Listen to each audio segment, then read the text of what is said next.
3 teses indispensáveis para uma boa advocacia penal em crimes tributários. Esse é mais um episódio da nossa série Direito Penal Econômico na Prática e hoje nós vamos entender um pouco mais sobre a advocacia criminal tributária, ou seja, advocacia criminal na defesa em situações de delito de sonegação fiscal. Antes de passar as 3 teses, tem 2 pontos que precisam ficar bem fixados nesse tipo de atuação. O primeiro é o disposto na súmula vinculante 24 do Supremo Tribunal Federal, que determina que só se materializa, só existe crime de sonegação fiscal depois que a discussão administrativa está encerrada junto ao órgão fazendário. E o segundo ponto é a distinção básica entre sonegação e inadimplemento. Inadimplemento é a dívida, é o não pagamento do tributo. A sonegação, ela precisa do elemento fraude, ela precisa do indício da omissão, da contrafação, da inserção de uma informação inexata para enganar, ludibriar o fisco e reduzir a carga tributária. Postas essas premissas, vamos às teses validadas pelo Supremo Tribunal Federal, pelo Superior Tribunal de Justiça e tribunais locais em relação a processos envolvendo crimes de sonegação fiscal. A primeira delas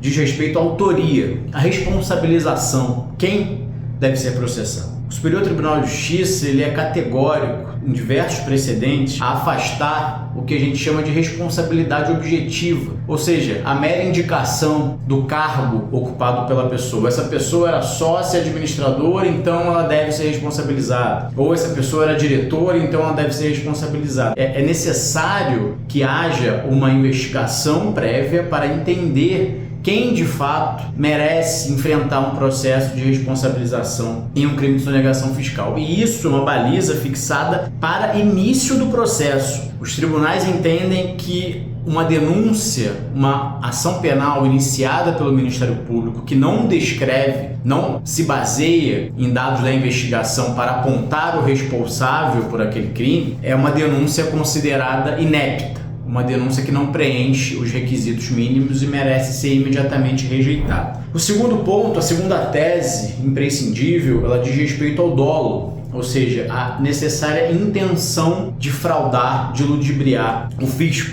o Estado, enquanto órgão fazendário. Nesses casos, é muito importante observar que quando existe uma discussão plausível sobre a possibilidade ou não, sobre a autorização daquela operação que gerou o problema, se existia um aconselhamento jurídico, um parecer jurídico sobre aquele tema na época em que a operação foi praticada, ou quando existe um processo fiscal em curso discutindo aquele ponto, os tribunais entendem que pode ser afastado o dolo, ou seja, a intenção daquele agente, daquele contribuinte de fraudar, ou seja, de enganar o fisco. Inclusive, atuamos num caso em que havia ali uma discussão se deveria incidir ou não o próprio ICMS na sua base de cálculo. A empresa havia retirado o ICMS da sua base de cálculo e mostrou-se que isso era um entendimento plausível da época e por isso os agentes foram absolvidos e o dolo foi afastado. Se você tem curiosidade, quer saber mais, quer entender, quer receber esses precedentes que estamos tratando aqui nesse vídeo, comenta aqui embaixo DNA que nossa equipe enviará imediatamente para você esses julgados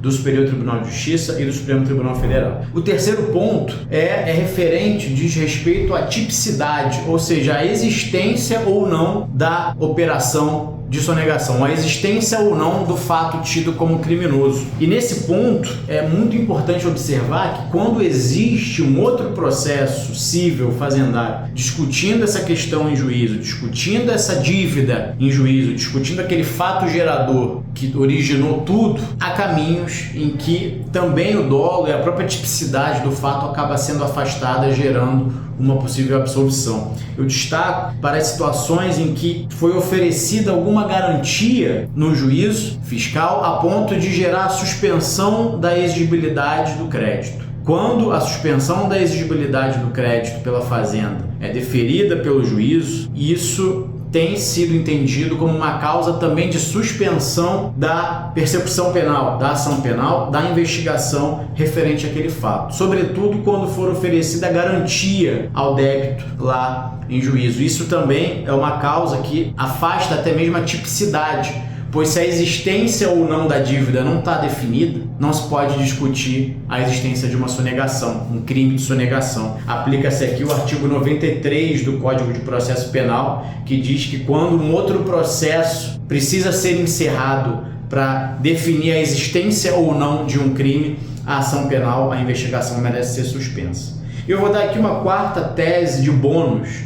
Quando nenhuma dessas anteriores for possível, quando a empresa estiver numa situação financeira muito delicada e quando for demonstrado documentalmente que não havia escolha, ou deixava-se de pagar o tributo, ou a empresa quebrava, pessoas seriam demitidas, verbas trabalhistas não seriam pagas, incide o que chamamos de inexigibilidade de conduta diversa, que tem sido causa de absolvição em ações penais com validação nos tribunais superiores. É uma tese derradeira, mas que pode se aplicar à realidade da sua empresa, do seu negócio e pode ser discutida. Comente aqui embaixo, tire suas dúvidas, comente o que mais você quer saber sobre o universo do direito penal econômico, do direito penal tributário e se inscreva no canal, dê seu like para que nós continuamos produzindo esse conteúdo e desmistificando juntos o direito penal econômico na prática. Um abraço e até o próximo episódio.